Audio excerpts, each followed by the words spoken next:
وبركاته. أحمدك ربي كما علمتنا أن نحمد، وأصلي وأسلم على خير خلقك محمد صلى الله عليه وسلم. أشهد أن لا إله إلا الله وحده لا شريك له، وأشهد أن سيدنا محمدا عبده ورسوله. اللهم صل وسلم على سيدنا محمد وعلى آله وصحbihi وبارك وسلم. Amma ba'd. Yang dikasihi pengacara majlis, sahibul fadilah, imam satu masjid ini, saf kepimpinannya, jawatan kuasa, datuk-datuk, orang-orang besar kawasan ini, pegawai-pegawai kerajaan, para guru, muslimin muslimat, hadirin hadirat yang dirahmati Allah. Saya mulakan ucapan saya dengan membaca sebuah hadis Nabi sallallahu alaihi wasallam, "Man salaka tariqan yaltamisu fihi ilman, sahhalallahu lahu bihi tariqan ilal jannah." Siapa yang berjalan untuk mendapat dan meraih ilmu, mencari secangkir ilmu, maka Allah akan mudahkan baginya jalan ke syurga. Kenapa? Kerana dengan ilmu seseorang itu memahami kehidupan sebenar, fiqh sebenar, akidah sebenar, cara perjalanan yang diredai oleh Allah dan Rasulnya sallallahu alaihi wasallam. Sebaliknya, tanpa ilmu, dengan kejahilan, dia boleh buat apa sahaja, kadang-kadang menyeleweng dan kadang-kadang tidak berbetulan dengan apa yang dikehendaki oleh Allah dan Rasulnya. Alhamdulillah, kita rafakkan setinggi syukur pada Allah kerana nikmat-nikmat yang Allah kurnia pada kita tak terhitung banyaknya. Wa in ta'uddu ni'matallah la tuhsuha. Kalau kamu nak hitung nikmat Allah, nescaya kamu tak terhitung banyaknya. Salah satu nikmat tersebut, nikmat kita boleh berjalan. Kita boleh pergi berjalan. Saya tak nak sebut hal lain, saya nak sebut hal mudah-mudah. Jalan kaki ni kita tak akan rasa nikmat kecuali bila kita tak boleh berjalan. Kita paralyze, kita uzur. Tapi sekarang kita boleh berjalan, ini nikmat. Saya buat kenduri sekejap baru ni, 2 hari lepas. Salah seorang murid saya tu, dia tak boleh berjalan. Dia nak pergi ke mana-mana dia merakuk. Kerana majlis tu dia datang merakuk. Dia ada skuter dia, basikal ni, tapi kalau ni kat ni mengaku Allah. Tapi setiap kali saya mengajar di satu tempat di Negeri Sembilan, dia ada datang pun awal.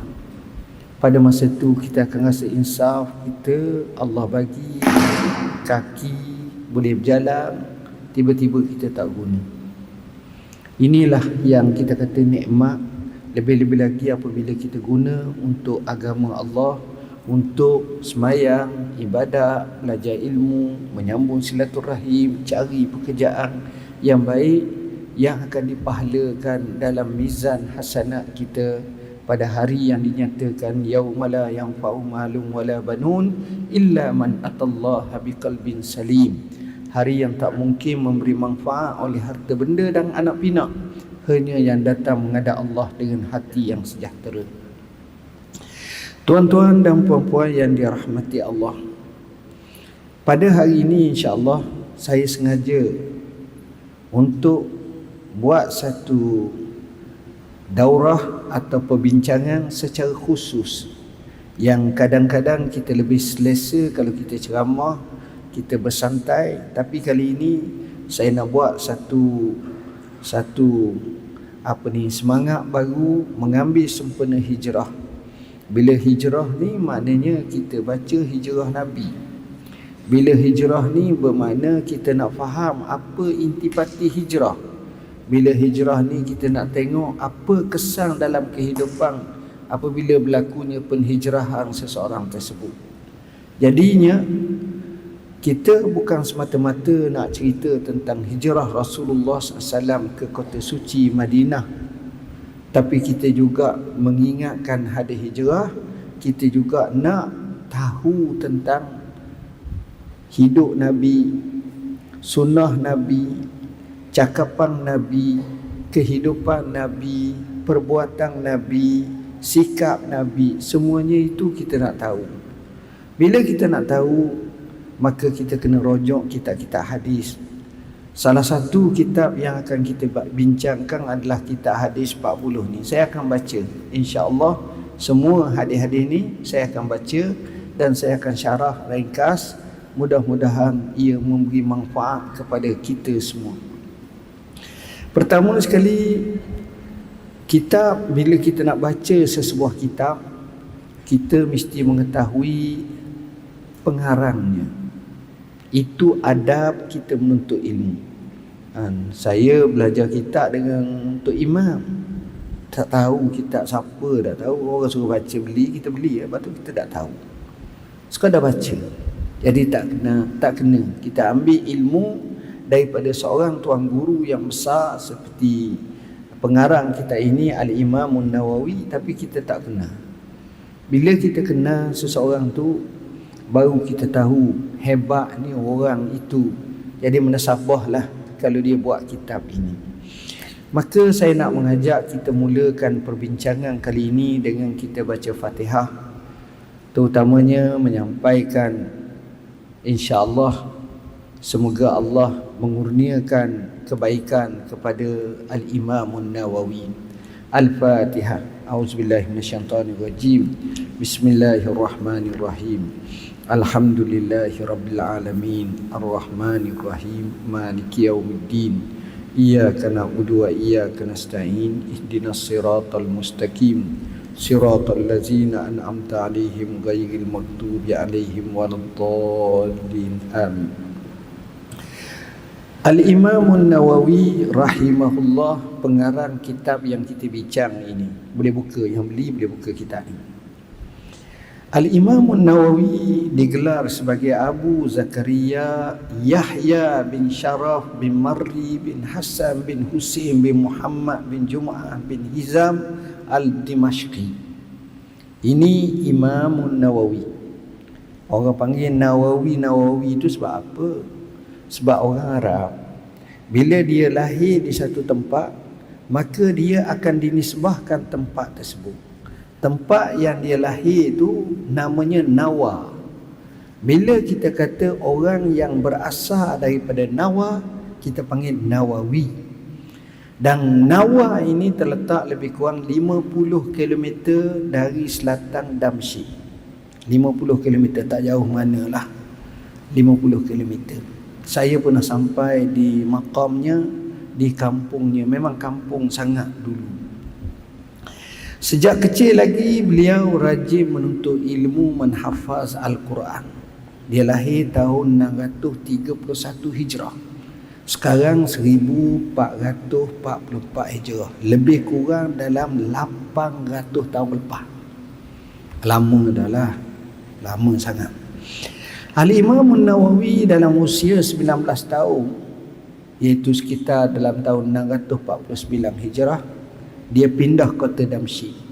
Zaman dulu nak pergi kota Damsyik memang jauh lah. 800 tahun lepas. Bila sampai di sana, dia mula belajar dengan tuan-tuan guru sehingga sampai 12 mata pelajaran sehari. 12 mata pelajaran sehari itu, tuan-tuan jangan ingat macam kita kata kita belajar sekolah. Cikgu-cikgu sekolah ada, dia ada setengah jam ataupun 45 minit. Dia tak macam tu. Kena tok guru semangat mungkin sejam setengah. Kena semangat mungkin 2 jam. Dia tak kira. Jadi di situ menunjukkan dia belajar seolah-olah dari pagi sampai ke malam. Bersungguhnya Imam Nawawi. Bahkan dia ni dikatakan loba untuk belajar ni amat kuat.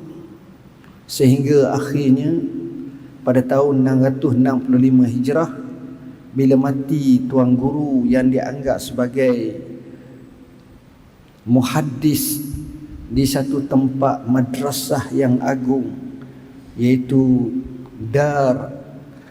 Darul Hadis Al-Ashrafiyah, maka dia dalam usia yang muda telah dilantik untuk memegang sebagai guru besar utama, maha guru lah dalam bahagian hadis. Ni Imam Nawawi, walaupun dia faqih tapi dia hadis. Imam Nawawi ni dia banyak fatwa-fatwa yang begitu bersemangat, dan kisah dia saya sebut daripada awal lagi. Dia bertembung dengan Zahir Bebrus.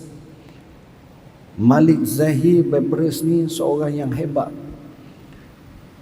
tapi dengan fatwa dia itu memberi satu kesan yang besar kepada Zahir Bebrus.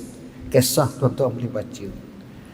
Mana-mana para ulama, dia tidak lahir dengan sekadar dia duduk seorang, tengok YouTube, tengok Google, baca jadi alim. Tak. Menjadi sunnatul ulama sejak zaman dulu, dia akan belajar, dia berguru, dia bertalaqi, dia menginsafi ilmu. Sebab itu Tuan Imam Nawawi ni bukan seorang, banyak. Antaranya Ishaq Al-Maghribi, Abdul Rahman bin Nuh Al-Maqdisi, Umar bin As'ad Al-Irbili, begitulah seterusnya. Ramah. Kerana Nabi dikatakan innamal ilmu bitta'allum, kerana ilmu tu kena belajar. Kita mari kita belajar, sebab mungkin tanpa kita belajar silap faham, kefahaman menyeleweng. Imam Nawawi dia cinta dan sungguh dalam menuntut ilmu.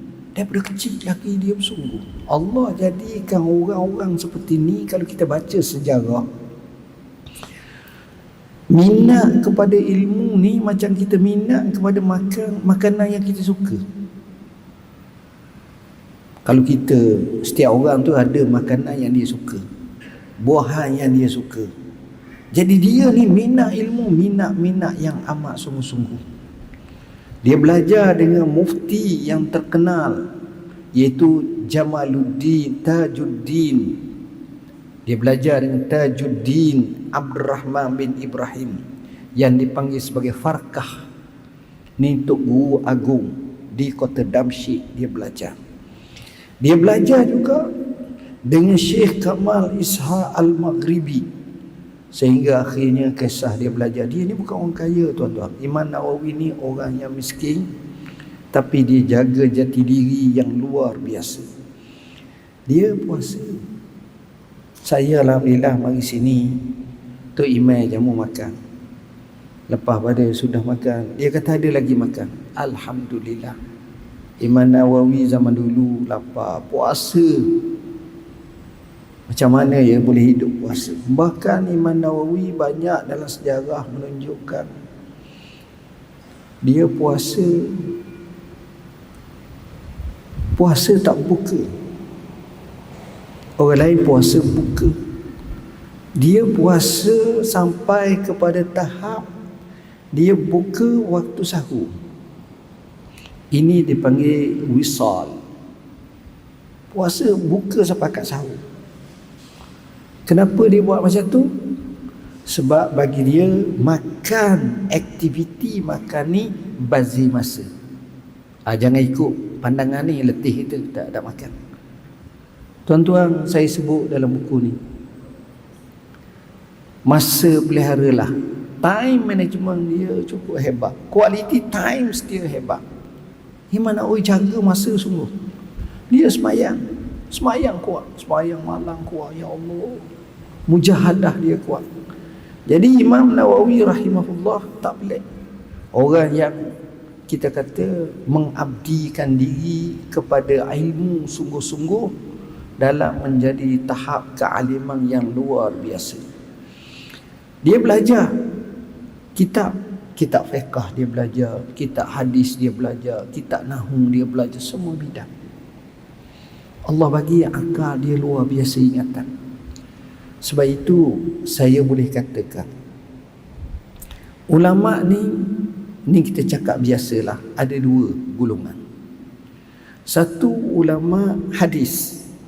Ni suhu ulama hadis. Jalur macam ni kita boleh tengok Az-Zuhri, ulama-ulama salaf seperti fuqaha us-sab'ah. Tu betul lah zaman-zaman Nabi tu. Antara jalurnya Imam Malik, antara jalurnya Imam Ahmad bin Hanbal, ni hadis. Satu lagi ulama yang terkenal dengan fiqh. Walaupun ada hadis tu, tapi fiqh dia menonjol lagi. Ini seperti Imam Abu Hanifah. Imam Abu Hanifah ni hebat fiqh. Imam Abu Yusuf hebat. Imam Muhammad ibn Al-Hasan Al-Syaibani, Imam Zufar, ini fiqh. Tapi sikit di kalangan ulama dia boleh kuasa dua, hadis dan fiqh. Antaranya Imam Syafi'i. Sebab itu Imam Syafi'i dia belum belajar lagi dengan Imam Malik, dia telah hafaz kitab Imam Malik, kitab Muwatta. Kitab Muwatta ni kitab hadis yang dikumpul, disusun oleh Imam Malik. Bahkan Imam Syafi'i kata yang paling sahih kitab hadis selepas kitabullah, kitab Muwatta. Kenapa Imam Syafi'i tak kata kitab Imam Bukhari? Imam Bukhari datang lepas pada tu, lahir lepas pada tu. Imam Bukhari lahir 194 Hijrah. Imam Syafi'i mati 2004 Hijrah, 204 Hijrah. Jadi tak sempatlah, kecil sangat masa tu, tak buat lagi. Imam Syafi'i hafaz kitab Muwatta.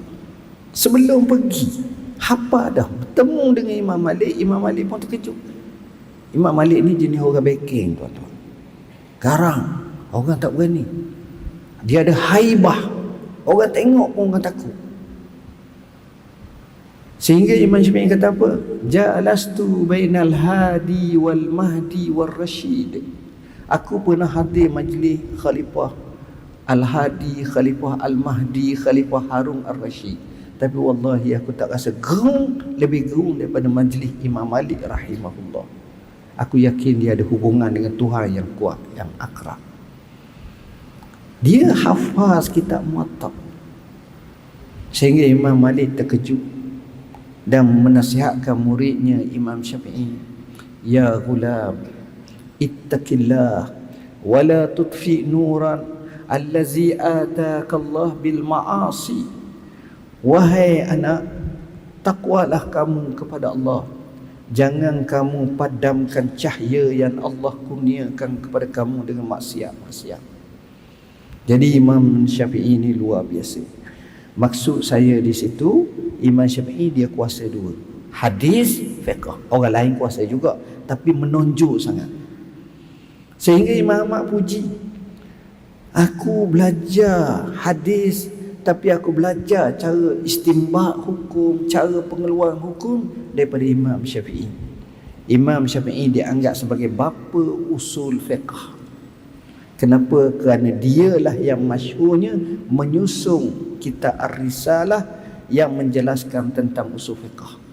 Dan kalau kita buka kitabnya yang agung kita akan dapati penuh dan syarat dengan kaedah-kaedah usul yang telah dilaksanakan atau aplikasikan oleh Imam Asy-Syafi'i dalam mengeluarkan hukumnya.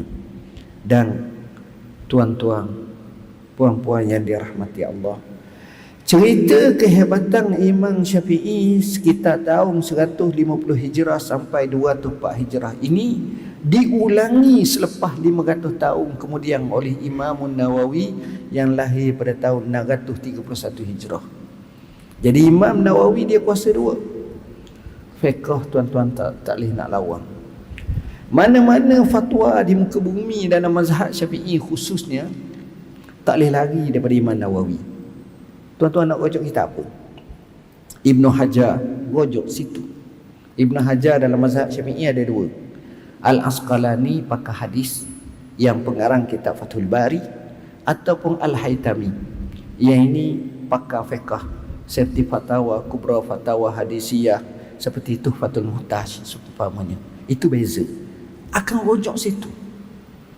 Mana-mana seperti Imam Ghazali tak boleh, sebab Imam Ghazali datang sebelum Imam Nawawi. Imam Nawawi belajar kitab Imam Ghazali. Imam Ghazali tahun 450 Hijrah, mati 505 Hijrah.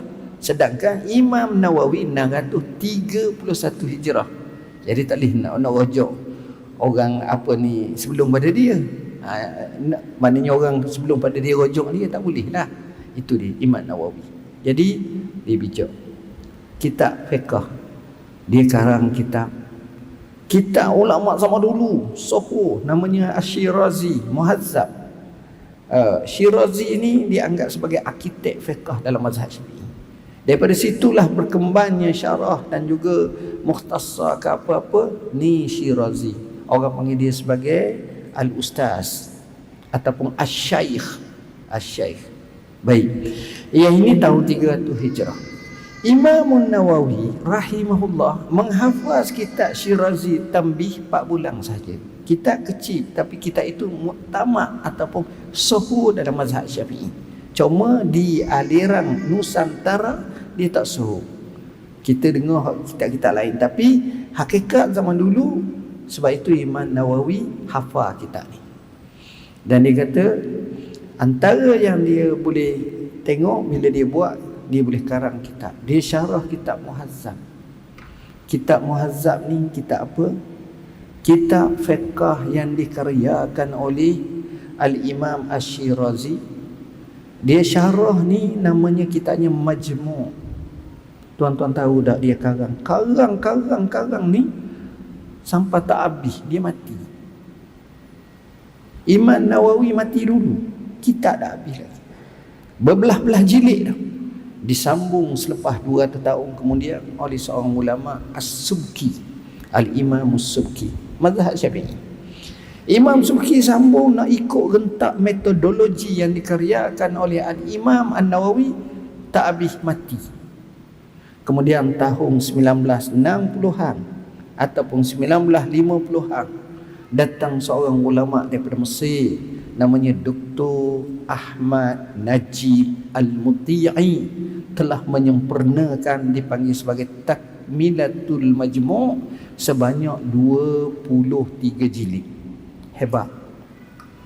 Tapi kata guru kami, wallahi cara Imam Nawawi susun, Subki tak dapat nak ikut.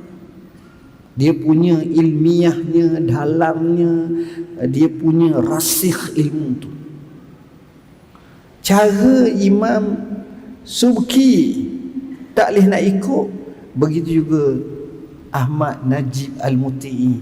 Itulah kedalaman ilmu ulama zaman dulu. Imam Nawawi dalam bahagian hadis, saya terpaksa ringkas, masa tak banyak. Dalam bahagian hadis, Imam Nawawi rahimahullah, sebagaimana saya kata, dia telah mengkaryakan kitab Syarah Sahih Muslim. Sebelum daripada dia ada kitab yang dikaryakan oleh Qadhi Iyad dan beberapa tokoh. Tapi wallahi, kata guru kami, tidak ada kitab Syarah Sahih Muslim sekalipun daripada ulama India, sekalipun daripada Arab, lebih daripada Imam Nawawi. Kekal karya dia. Bukan sekadar itu, kitab yang dia karyakan ini menjadi rujukan kepada ummah. Dia karyakan kitab Riyadhus Salihin yang guru kami sendiri telah mensyarahnya, bertajuk Nuzhatul Muttaqin. Begitu juga Ibn Illan telah mengkaryakan syarah kepada Riyadhus Salihin yang dinamakan Dalilul Falihin. Besar orang buat ngajar di sana. Jadi sumbangan dia pada hadis banyak, Imam Nawawi. Dan antaranya adalah dia juga karyakan hadis, iaitu kitab yang ada depan kita ni, hadis 40. Hadis 40 ni, kenapa dia karyakan hadis 40? Kerana kitab hadis 40 dia karyakan tak lain tak bukan kerana mudah untuk dipahami.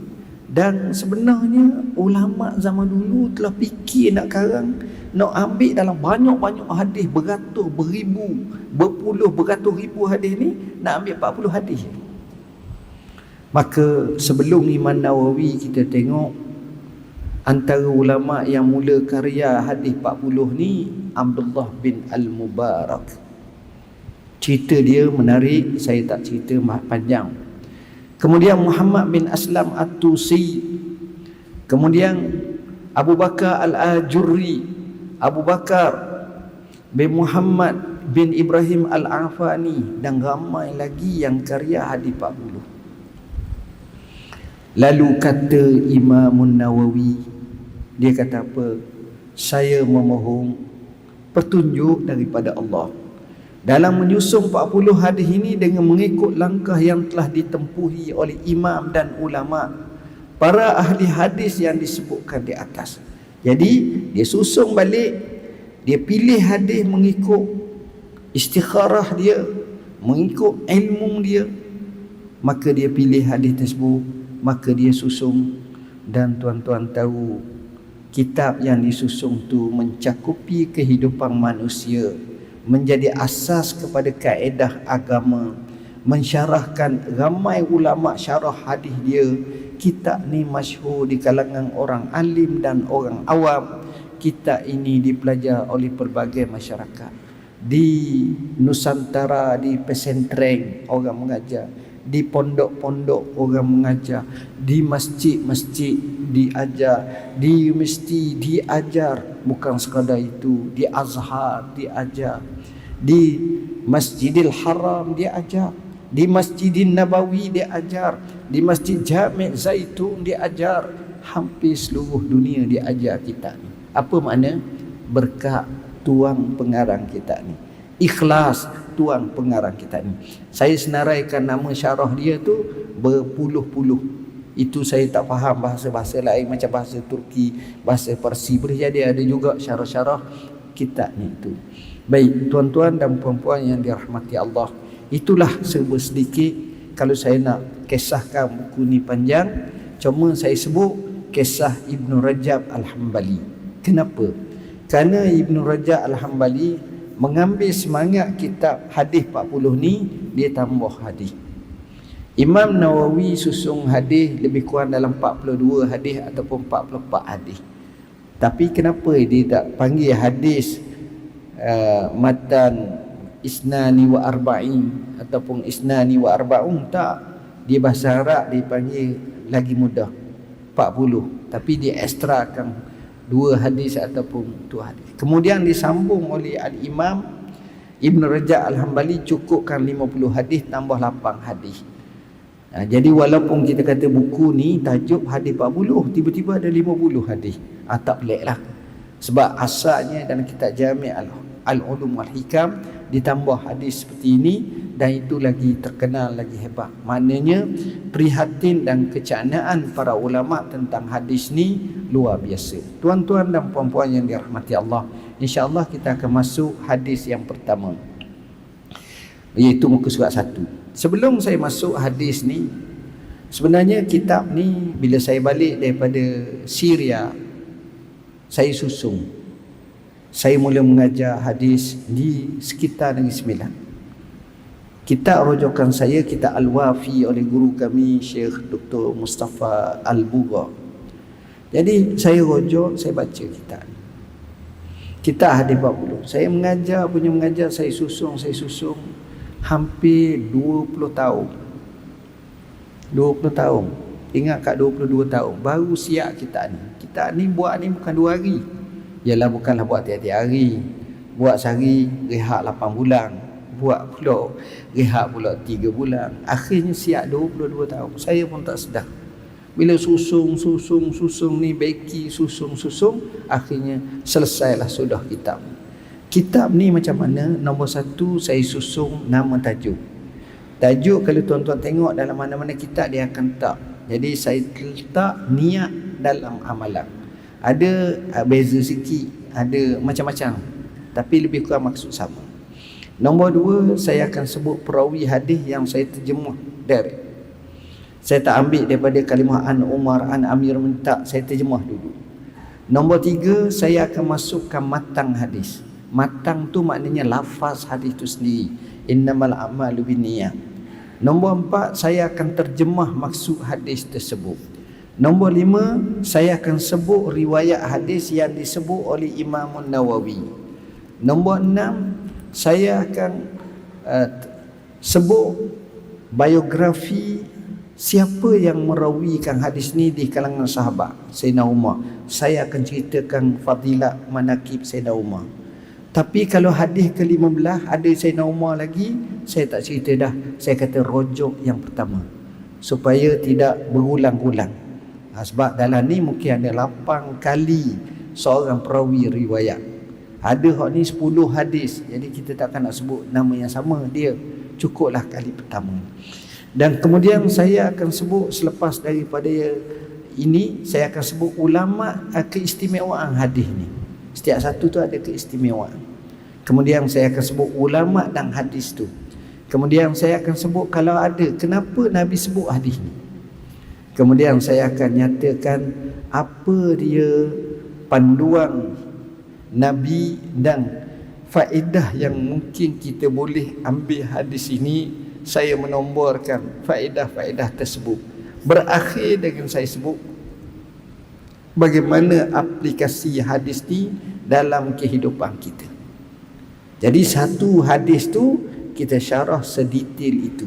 Jadi oleh kerana masa tak ada, saya nak ambil barakah hadis, saya syarah hadis secara yang ni, saya tak terikat dengan apa yang saya tulis ni, supaya tidaklah panjang. Kalau nak buat macam tu, kita kena ambil masa sampai asar, barulah boleh selesai. Tapi tuan-tuan fahamlah, masing-masing komitmen banyak, kita tumpukan apa yang kita nak tumpukan. Pertama, hadis pertama yang kita akan bincangkan adalah hadis niat dalam amalan. Daripada Amirul Mukminin Abi Hafiz Umar ibn Al-Khattab radhiyallahu an berkata, aku mendengar Rasulullah sallallahu alaihi wasallam bersabda, innamal a'malu binniyat wa innama likulli imri'in ma nawa. Faman kanat hijratuhu ila Allah wa rasulih fa hijratuhu ila Allah wa rasulih wa man kanat hijratuhu lidunya yusibuha aw imra'atin yankihuha fa hijratuhu ila ma hajara ilaih. Hadis ni mafhumnya, sesungguhnya setiap amalan berdasarkan niat, dan sesungguhnya setiap orang mengikut apa yang dia niat. Maka sesiapa yang hijrahnya kepada Allah dan Rasulnya, maka hijrahnya kepada Allah dan Rasulnya.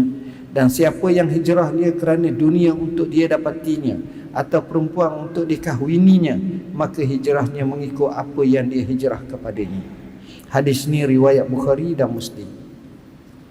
Hadis ni menariknya, Al-Imam Al-Bukhari meletakkan dalam Sahih Bukhari dia hadis yang pertama. Jadi menjadi kelaziman para ulama mengikut sebagai mengambil manfaat. Kenapa hadis ni hadis pertama? Kerana apa-apa amalan kita, kita mula dengan niat. Bila niat betul, niat baik, niat tu kita akan dipahalakan Allah. Sebab itu pembetulan niat penting, penjagaan niat penting. Sesungguhnya setiap amalan itu dengan niat. Innama, apa makna innama? Innama ini tufidu hasr. Apa makna tufidu hasr? Maknanya amalan-amalan kita ni tak berlaku secara riddatu fi'lin, ataupun secara tindak balas, tidak. Ataupun secara tak sengaja, tidak. Yang itu memang dikeluar daripada niat. Macam kita bersing, Allah bersing. Jarang kita kata aku nak bersih ni, jarang. Biasanya mengejut. Itu tindakan, ataupun kita terkejut, itu tindakan di luar niat. Tapi bila kita kata nak buat baik, kita kena niat. Kita nak pergi masjid, kita niat. Niat ni apa makna niat? Niat ni maknanya qasdu syai' muqtarinan bil fa'il. Qasad sesuatu serta diiringi dengan buat. Niat ni macam tu. Contoh, nak faham niat, kita tengok orang minta sedekah, kita pun kata aku nak bagi sedekah ni. Kadang-kadang kita tak sebut pun, kita ambil duit kita bagi satu. Seria-seria. Siapa kat orang sana, kita ambil duit RM10 kita bagi. Dia kata kenapa ni? Kita jawab, saya niat nak bagi kat awak. Adakah sebelum kita pergi itu kita kata sahaja aku nak bagi sedekah RM1, dan RM10 kepada tak. Niat ni qasdu syai' muqtarinan bil fi'li. Sebab kalimah niat itu mahalluha al-qalb. Niat ni benda dalam hati. Sebab itu kata ulama, bila seseorang itu nak buat sesuatu perkara, kita ada 3. Pertama dipanggil nisbah zihniyah. Kedua dipanggil sebagai nisbah kalamiyah. Yang ketiga dipanggil nisbah kharijiyah. Nisbah zihniyah ni apa yang ada terpeta dalam kepala kita, dalam ingatan kita, dalam hati kita. Nisbah kalamiyah ni apa yang kita ucapkan. Nisbah yang kita kata, satu lagi yang dipanggil sebagai kharijiyah, apa tindakan kita. Contoh, kita balik di satu tempat, kita dengar orang cakap,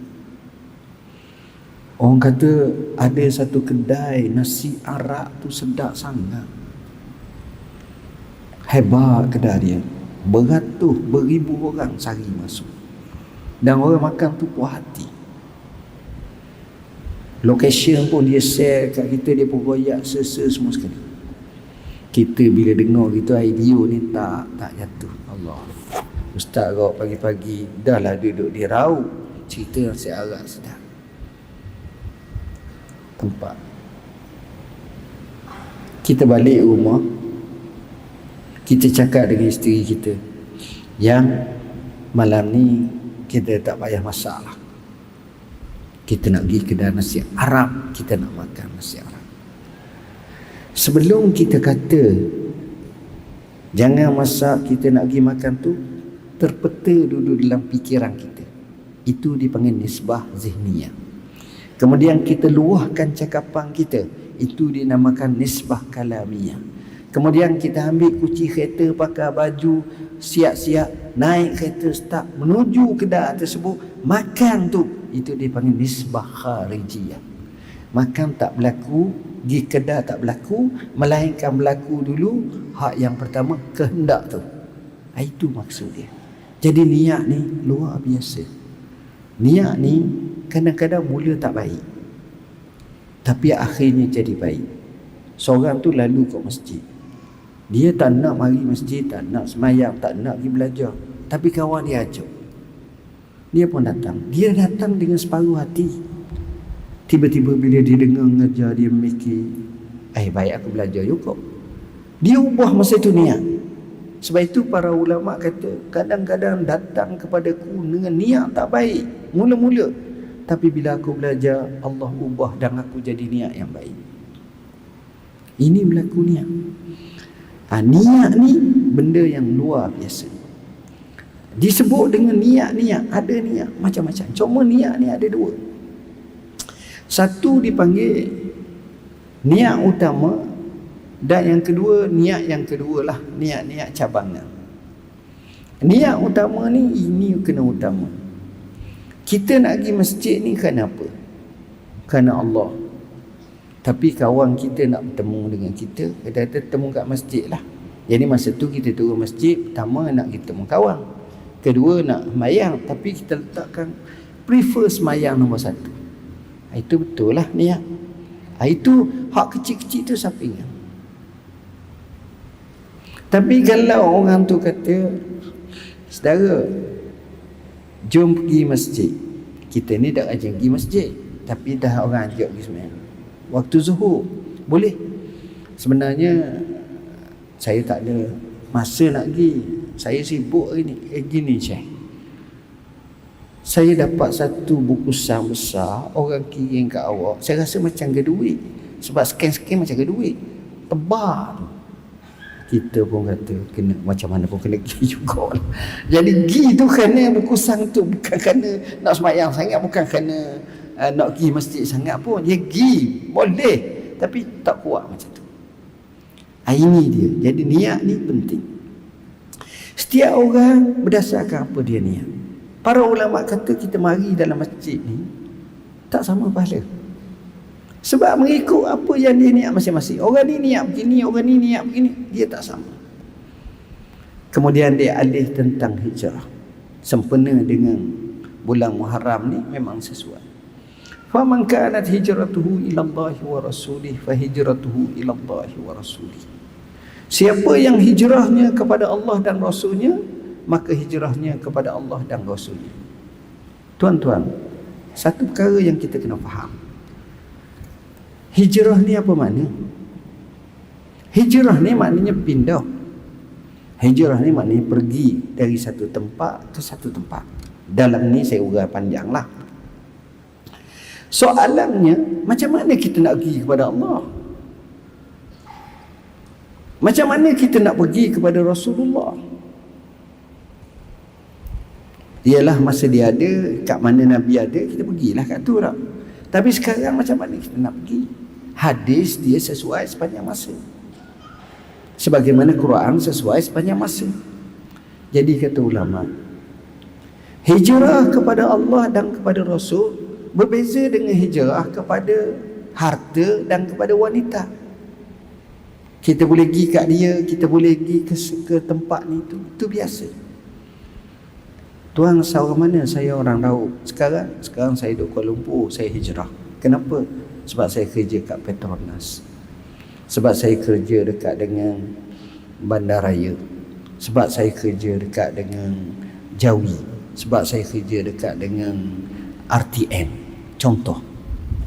Kerja. Hijrah juga. Tapi itu kerja.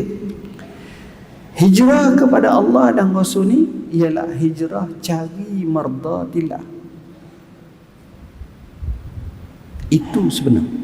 Kita cari redha Allah. Setiap sesuatu tu ada. Kadang-kadang tempat tersebut ada tak kalau kita pergi ziarah, kita rasa seronok tempat tu? Ada tak kita pergi ziarah, kita rasa tak sedap tempat tu? Tempat yang paling seronok kita ziarah, kita duduk kat Mekah, boleh sembahyang di Masjid Nabi.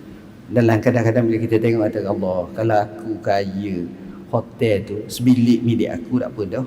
Aku mari duduk sini je selesai dia sembahyang.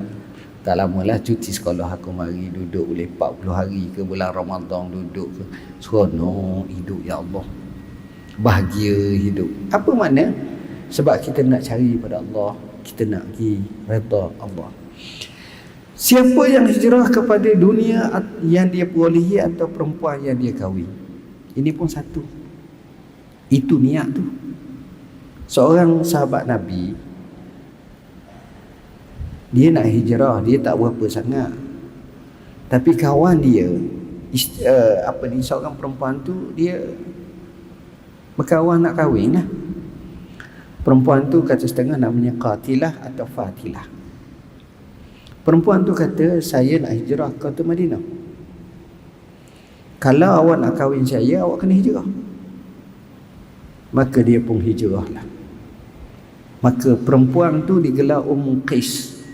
Lalu orang panggil dia Muhajir Qais. Dalam ni saya sebut kisah. Nak cerita sebab datangnya hadis ni, Nabi sebut macam tu. Artinya bila kita mari, kita betul dulu niat. Bila kita belajar, kita betul dulu niat. Apa-apa pun bila ada niat yang betul, insya-Allah natijahnya betul. Tapi niat yang silap, natijahnya pun sumbang dan tak betul. Hadis ini saya sebut tentang biografi Umar. Kisahnya panjang. Dia ahli syurga, dia dikasihi oleh Allah, dia mempunyai semangat yang juang yang tinggi, dia menjadi khalifah yang terbaik selepas Abu Bakar. Keadilannya luar biasa. Saya cerita keistimewaan hadis ni. Iman Abu Daud kata sesungguhnya hadis ini bahawa segala amalan itu adalah dengan niat merupakan separuh daripada Islam. Sebab Islam ni ada zahir dan ada batin. Imam Ahmad dan Imam Syafi'i berkata dalam hadis ini mengandungi 1/3 ilmu. Banyak mereka kaji. Imam Bukhari kata tiada pada perkhabaran Nabi SAW lebih lengkap dan kaya serta banyak faedah daripada hadis ni. Maknanya zaman dulu para ulama bila dia tengok satu hadis tu dia memikir panjang. sehingga keluar kenyataan-kenyataan macam tu. Imam Syafi'i juga dia kata hadis ini termasuk 70 bab daripada ilmu. Jadi banyak saya nukilkan ini. Sebab hadis tersebut saya telah cerita pada muka surat 7. Kelebihan hadis ni, hadis Nabawi, masalah penekanan tentang niat, masalah keikhlasan. Begitu juga saya tekankan masalah tentang hijrah, betapa pentingnya hijrah dalam hadis ni. Sebab kadang-kadang orang ni dia baik, sebenarnya dia boleh jadi jauh lebih baik apabila dia berada di tempat yang lebih baik. Macam kita ni, bukan rajin sangat pergi masjid, malah. Betul, saya pun malah. Bukanlah rajin sangat, gila lebih kurang. Siapa di kalangan kita yang mari ke masjid sebelum terbila azan? Ayuh nak akad pun seorang je. Siapa dia? Tok Bilal tu sendiri. Dia kena mari awal lah. Tok Imam mari lewat dah. Kerja minta maaf Tok Imam. Kadang-kadang macam tu. Tapi tuan-tuan percaya tak? Kita ni kalau duduk tempat baik, kita jadi baik. Saya pergi sembahyang subuh pukul 3 pagi. Siapa berani main pukul 3 pagi? Hebat saya. Masuk pukul 5, pukul 3 pergi sembahyang dah. Masa mana? Masa duduk di Madinah. Saya ingat saya orang nombor 1 dah. Pukul 3 pagi tu pergi sembahyang subuh ni. Nak pergi sembahyang. Nombor 1 dah aku hari ni. Tengok-tengok beribu dalam tu. Beribu. Bukan 3 orang. Dan bukan saya saja. Orang Melayu yang mari ke Madinah tu jadi gitu semua. Jarang kalau tengok ada hajah haji yang baru balik dari Makkah ni. Dia kata, ni hari Jumaat. Hari Jumaat tu imam sembahyang pukul apa? Khutbah. Kata 12.30. Kita pergi pukul 12.35. Tak ada.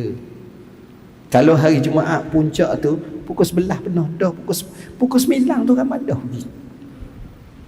Di Mekah musim haji. Siapa tahap tu? Tu nak cerita bahawa kenapa kita jadi rajin? Sebab tepat tu, suasana tu. Dia tak boleh macam biasa. Jadi tempat memainkan peranan. Sama juga kalau kita tengok kawan-kawan. Kita kawan dengan siapa? Kawan kaki masjid, tak. Kita kena pergi juga masjid Allah. Kawan kita. Sebab itu kalau boleh, kita kena pilih kawan. Tempat-tempat baik kena pergi. Hati kita akan jadi baik, semangat kita akan jadi lebih. Saya akan baca hadis yang kedua. Islam, iman dan ihsan. Daripada Umar radhiyallahu an. Maknanya hadis ni dua. Hadis pertama ni Sayyidina Umar riwayat. Bainama nahnu inda Rasulillah sallallahu alaihi wasallam zata yaumin istala alaina rajulun shadidu bayadi siyabi shadidu sawadi